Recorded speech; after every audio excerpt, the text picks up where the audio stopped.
Have you ever looked at a body of water that looks like this and wondered why all that algae is growing on it? This algae bloom is the result of a process called eutrophication. You know how you fertilize your lawn and the lawn grows more? The fertilizer contains nutrients. Now, algae are related to plants and they also photosynthesize and they also need nutrients. So when this pond gets an influx of nutrients, then the algae bloom. Well, what's so bad about all this algae growing on the surface of the pond? The problem is that algae requires sunlight. The more the algae covers the surface of the water, the less the sunlight is able to penetrate the surface of the water. And as a result, the algae underneath the top layer start to die. The process of decomposition uses oxygen. And as a result, over time, the body of water could be considered dead when there's essentially not enough oxygen in the water to support fish and other animal life.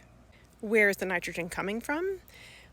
In areas with lots of farms and lawns, it's going to be from fertilizer. But this area is neither of those. So where is it coming from? One culprit is probably ducks and geese, as they poop a lot, and poop has a lot of nitrogen in it.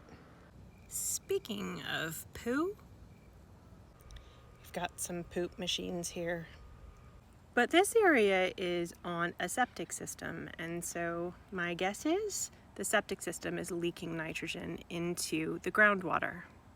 Nutrient pollution doesn't tend to get the kind of airplay that other forms of pollution get, but globally, it's one of the biggest causes of harms to waterways. Lots of organisms rely on aquatic ecosystems, including people.